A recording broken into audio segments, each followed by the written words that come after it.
How's it going, everybody? We're gonna do a little bit of a rant video today because some stuff has been building up and it's been kind of bumming me out, and it's made me actually not make as many videos as I should be. So I wanted to get some stuff off my chest, and I think some of you are gonna agree and some of you are gonna strongly disagree, and we can definitely hash that out in the comment section below if you guys want to. Before we get into it, if you do like this video, leave it a like, share with your friends, subscribe to the channel. If you don't like the video, thumbs it down.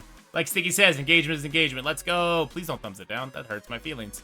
Mephisto update. So on May 30th, they were like, hey, a few crackheads were like, we're not auto-winning. We need to buff Mephisto. Let's give him 50% health, armor, focus, resistance. Let's make his special also not give taunt if he's the only villain. For mythic characters, make sure they also get exposed when he does his passive. Make his ultimate unavoidable. That's fine. They did a bunch of stuff to him. They went a bridge too far with this exhaust thing, right? Where's the exhaust feature? Mephisto can now gain the speed if he spawns with exhausted. On character turn, if this character is not a clone, become empowered. Mephisto can now gain empowered if he spawns with exhausted. This caused the higher end alliances, which are the people that bitched about this, to be fair, in the first place. A couple of them, not all of them, a few of them, to complain that they couldn't then clear him. So first of all, he was way too underpowered and people were losing. In truth, it's because they were losing in Crucible. We'll talk about that in a little bit. In War, he was pulling one defense victory, and this is the problem at the highest end of War, was that wars were being decided by 1 or 2 losses, which was bad. But then Mephisto started becoming more prominent, and then it was kind of measured by whoever has the most Mephistos, because one burn attack would then lead to an easy cleanup. So it was their way of trying to make it a bit more skill-based. Not exactly the amount of Mephistos that you have makes you an auto-win, not necessarily 0 losses across the board either. But what ended up happening is Cabal with Skrull and Mephisto was pulling 19, 20, 30 wins. Like, it was absolutely ridiculous. In fact, I could probably find a screenshot to share with you. If you just bear with me for 1 second. Where is it? Here it is. Let's go ahead and open this link. This one is only 11, so this was not that big a deal. But we saw one go all the way up to 19, which was absolutely crazy. And so the Krakens, again, when they said, no, we wanted him strong, but not like that strong. So then they nerfed him. Kind of, sort of, right? So last week, we updated Mephisto so that he would be more powerful on defense. One of these updates allowed Mephisto to empower even when he was exhausted. While we wanted to increase Mephisto's power on defense, we're seeing Mephisto teams get more defensive wins than intended. Our goal with Mephisto is to have him be the most powerful character in the game. He already was. He definitely is now. A reward for investments and challenge of Dark Dimension 7, but not to make him impossible to defeat. We're updating Mephisto's passive abilities so that if he has 2 or more exhausted, he won't gain his speed bonus nor in power. We're aiming to get this update out on Sunday so that it won't go live during any competitive wars. It's important that it's 2 and not 3, right? 2 means that you could burn him twice in Crucible and then do a follow-up attack and clear him if you are that stressed out on your roster. The buffs had 0 impact in Cosmic Crucible. Cosmic Crucible was still just an absolute gong show. I'll pull it up on the video here. Like, I was beating, an Undying team. Smash that. A Black Knight Secret Defenders team. Beat that. Mephisto still isn't holding up because Cabal is just too good. The way that they've been doing power creep lately is it's more than power leap. I don't even know how to describe it. But it's good that they ran it back. It's bad that it took whiny Krakens to get him buffed, and then either whiny or moderately more reasonable Krakens to fix it. It's also bad that if it was internally on their metrics, it's bad it didn't hit the mark. Because simple testing in War could have shown this, right? Like, literally, the go-to teams now are you play around with Atatai, you play around with Skrull, you play around with Apocalypse, you play around with the Nowhere team, you find out which combination of those teams can poop on the craziest hybrid that everyone's losing to, and you find the solution. Scopely needs to get on that. If they need to hire, Zubin, who does, like, I don't know, 99% of the Kraken's offense and defense in Upper War, then they need to hire somebody who's actually going to get in there and test things not just with the sim button, but theoretically with proper targeting, with proper plugs in all the place. They need to do better than just reactionary buffs and now nerfs, because this is going to be the first. It's not really a nerf. It's like, it's more of an alignment. But if they're going to start doing buffs every single time a Dark Dimension character doesn't hit the mark, or nerfs every time they overcorrect, then we're in store for some bad stuff. And it goes beyond just Mephisto, right? It also goes to these spotlight raids. They originally had 4 teams of 3 lanes. They said from feedback, alliance leaders were worried that this was going to overcomplicate things. To that I say, what are you talking about? It's the same thing. You would still go into the new raid map. You would still assign 6 people, 2 to each lane, and you would do that 4 times instead of 3 times. It's not overcomplicated. Where you could say it's annoying is if people have been in Strike Team 2 for the last 3 years of playing the game, and now they're not in 2, they're going to be in 4, and they need to make that mental jump. I guess. I don't feel like that's something you need to cave to them to do, but it's certainly, you don't then cave to switching 3 lanes, or 3 teams to 3 lanes, and then you don't automatically understand you just took away 25% of the raid. So they fixed that too. So after reviewing the feedback from the community since the launch of the new Spotlight raid, our team decided to make several improvements to the overall experience. Snow effect. The snow effect obscuring the raid map turned into a whiteout in some parts of the map. If you were trying to imitate Canada, you fuckers need to understand we do get whiteouts. That is a part of our life up here. You're ruining our heritage. This is our raid. This is the alpha. No one gives a shit. All right, cool. They fixed the effect. It's fine. New lane. To make room for more of your alliance members, we're adding a new lane to the Spotlight raid map. Here's the new layout. Oh, look, they copy-pasted the middle. Just like the most handsome, cutest, funniest, awesomest content creator said. Like, how was this not done right away? How was this not done right away? How are we making changes to characters without testing or changes into raids? How are you making changes without testing to see the impacts it could have under the most extreme examples, or just a basic understanding of numbers? Because this was a basic understanding of numbers. You took away 25% of the raid. This is, and we're already limited to 50% of the nodes. Like, it was just a bonehead thing to do. It's crazy this went past quality control. It's absolutely crazy. You should have pushed the raids back. What I'm trying to get at is they're being so reactionary lately that it's really, really, really pushing back on a lot of the positive things they've been doing. Now, there's been some negatives. We're going to talk about that in a second as well, because that's also been weighing on me. The reward scale. To further improve T4 ability materials, the T4 rewards for Spotlight raids will be more front-loaded. Here are the updated rewards in all difficulties. So for 10%, 30, 40%, 40, 70, 50, and 100%, 60. Like, this is great. Even Alliance like mine is going to be, well, we are already on difficulty 2. We can easily get 10%. So we're going to be getting it. We're going to be bored out of our minds. The raid's hard. It's hard. A 1 million power Spider Society team is not getting through that last node. The juiced up Iron Hearts, because there's 4 Pegasus, 3 of which are Iron Hearts. All of their passives are interacting, so they're not getting, 60% speed bar. They're getting 60% times 3 for 180%, which is why they take 2 turns. And if your team is not big enough to survive it, you'll die to them immediately. And if you go back in and there's 3 of them, you'll die to it immediately. So it needs to be bigger. I don't think that needs to be changed. It's whatever. It's fine. But 1 million power to Spider Society is not getting through difficulty 2. Probably need 2 million power. For veteran players, that's fine. For mid-game players, you just need to put all your resources into Spider Society. And I don't think that's a bad thing. They're great in Dark Dimension. They're going to be awesome in this raid. They're great in War. They're great in Crucible. Blah, blah, blah, blah. It's fine. It is what it is. Building up Alpha Flight to that same level, that's going to be a little bit of a different story, but we're going to see how that works in the live server. The Spotlight raid will be temporarily removed from June 5th, so we can implement the above improvements. The raid will be back to battle June 6th. That's today. We lost 1 day. Make sure if you did Gamma, I'm sorry, this is like 8 hours late. You probably should have done Gamma already if you haven't. Yeah, your alliance can battle in the Greek raid to compensate for attacks and grab awards. It's not Gamma, it's like Alpha or whatever the hell it's called. Raid auto launcher set to Spotlight will not launch. Yeah, it's fine. The reactionary thing is what's bothering me the most about all this. And there's more that they kind of are going to have to be reactionary to. At least we'll see. One thing that they're going to need to address is for early game players right now. The introduction of Old Man Logan, really, really cool. Really, really great character.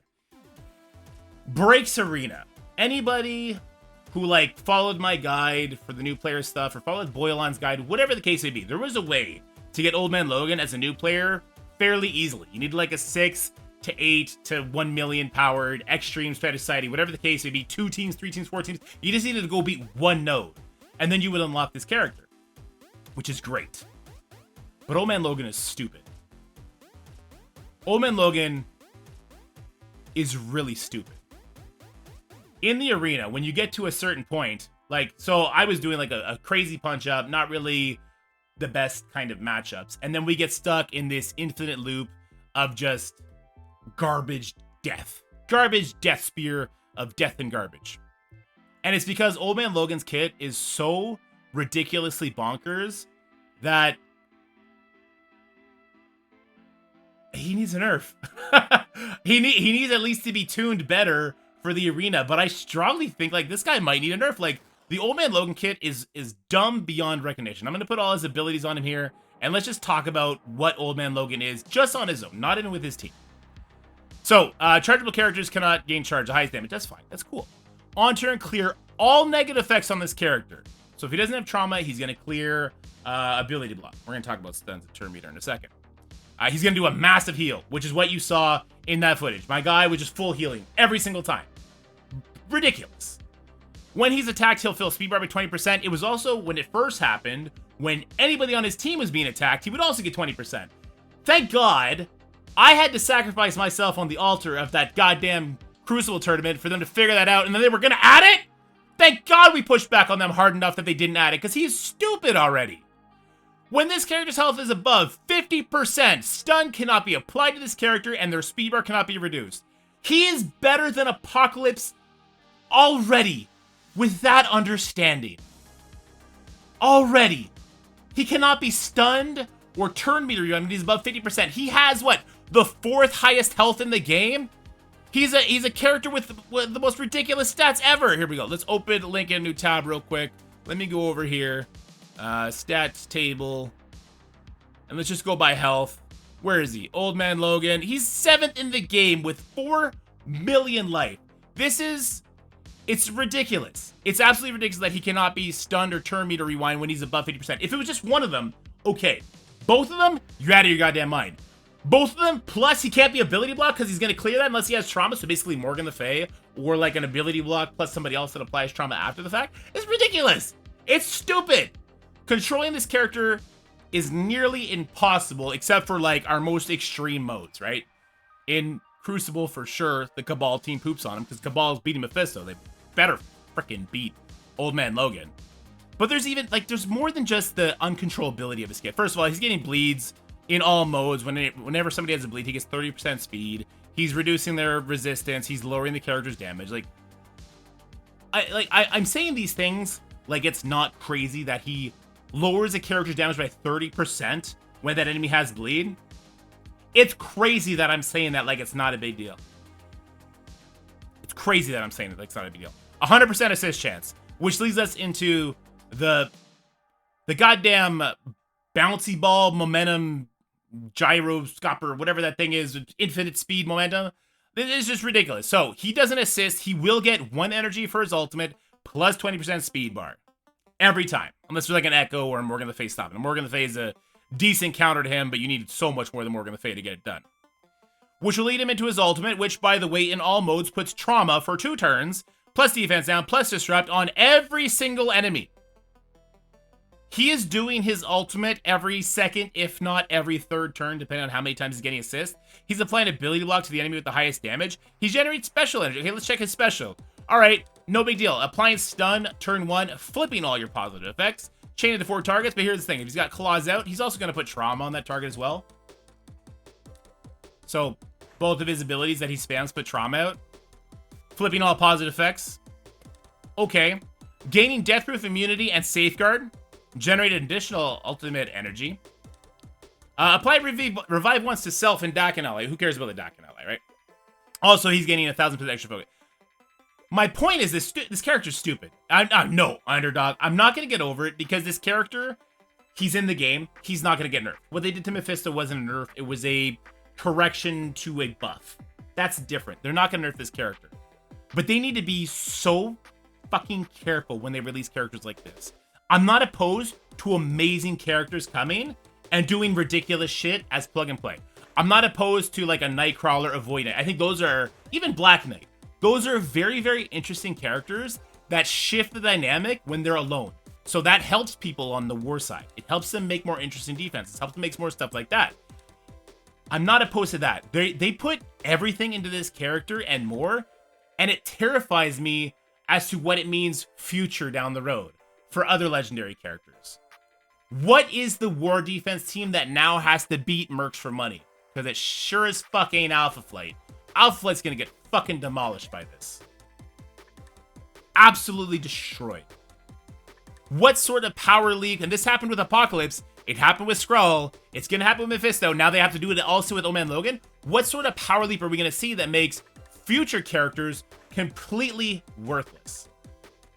And there's more that goes on with this, right? So we also should then talk about the leaderboards for the Old Man Logan, how it was stargated, but people, and I'm gonna go at the community on this one. You guys are gonna hate my take on this. You can't have it both ways. Stargating was dumb. Honestly, difficulty 15, it was so hard hitting. If you had 4 stars, you weren't gonna get in there anyway. People with 7 stars were gonna be dominating top 500. I get that there's more than 500 people that had 7 stars. Why is that all of a sudden the biggest deal in the world? Do you think there wasn't 500 people that had more than 7 stars on Nova or Black Cat or Green Goblin? Do you really? Or has it always been not every single person with 7 stars is going to get it? It was even less before because there was no Stargate. You can't have it both ways, guys. We cannot bitch and moan, complain about every single thing, especially when those two things are on the polar opposite ends and fight against each other. You cannot on one hand say Stargates are stupid and it's ridiculous and, you know, you're protecting cracks, blah, blah, blah. And then also when the event's over and there's more than 500 people that have 7 stars say, oh, you didn't protect the Krakens, and everyone who has a 7 star should get a 7 star. You can't have it both ways. Either there's elements of skill and elements of extreme spending, or there's all skill, no extreme spending, no Stargates, or it's all extreme spending and you just give everyone who has a 7 star. You can't fight both. You can't bitch, moan, and complain about every fucking thing, because then you're never going to see the good stuff that's happening. And there is good stuff that's happening with this game. You know, besides all the shit I just bitched and complained about. The big question we have about this event, obviously, is with Old Man Logan being as ridiculous as he is, what does this look like in the next iteration? When does the next iteration come, right? Is it going to be shards at that point? Like, what are we dealing with here? When does Old Man Logan come to the Red Star store? All that kind of stuff. That'll be for another video. If you want the TLDR version right now, hold all your DPCs. Old Man Logan is the #1 character to upgrade with your Red Stars. More than Sus, more than Apocalypse. He just is. He's that stupid good. But there's even more to talk about, complain about. Yeah, that's right. We're going the extra mile on this video. The war changes. All right. So in response to feedback about war offense, the war offense focused meta, we are testing the season without the buff to offensive units, but we are keeping an eye on the health of the game, or health of the, keep an eye on its health, and we'll re-add it later. Sorry, I'm also trying to navigate in game right now. So what they're talking about is war ready, right? So here, let's go in game for a second, and let's go look at war ready and what war ready used to be. Well, it used to be when you get ISO green, you would get, I believe it was 20% stats to offense and defensive units. So basically what this does, it's like putting an exhaust stack on us without the effects of exhaust on certain characters. So it's making everything be a punch up, and they're going to keep it. And maybe this in conjunction with Spider Society is too much, but on the whole, if people at the top were complaining about, hey, this is a crazy offensive meta where wars are being won by a single loss, a single crash, whatever the case may be, then this is okay. When you start extending the power gap between what the defense and the offensive gets, it's fine. And what it'll happen is players will then have to choose to focus in on those teams more, their offensive teams, to build them up closer to defense. Now, when you get to the tippy top, it doesn't matter because everyone's going to have max teams on offense and defense. And I'll tell you right now, it ain't changed shit except for a couple matchups. The hard counters are still the hard counters. this Spider Society stuff, this Hero Spider-Verse stuff, has affected a few things, but it's already been solved. So this is kind of a more interesting thing for them to keep their eye on. I like this. Making Mephisto God as opposed to the devil was probably pretty stupid, right? And I'm glad they fixed that. My whole point is they're being too reactionary, and we know they're not reactionary about everything in the best way. So between like the Old Man Logan buff, nerf, spotlight, not getting the extra lane added, and getting in added after the fact, War, they didn't even realize the War offensive part of War Ready wasn't equipped on. And then the Old Man Logan, everything that happened there, there's just been a lot of kind of flippy floppy, unprofessional bullshit that's happened lately. And I really hope they can get it together, because the game's been phenomenal. It has. Like, the Old Man Logan event was kind of a dud because the Stargates, because people couldn't at least push into the harder content. But what I will say is the nodes themselves didn't suck. It's just because we were gated by power. By the way, I am firmly on the side of let everyone fight on even footing. Have this sort of thing be the difference maker. Have the stats of the enemy character, plus the composition, plus what you make us fight it with. Have those be the dictating forces on who gets the highest rankings in something like the Old Man Logan event. Anyway, this is kind of a rant. Hope you enjoyed it. If you didn't, fight me about it. Don't care. Bye. Bye, everybody. Have a wonderful day. That's it for the video, guys. I hope you enjoyed it. If you did, make sure you like, share, and subscribe. Stay happy, healthy, have fun, and I'll see you in the next one.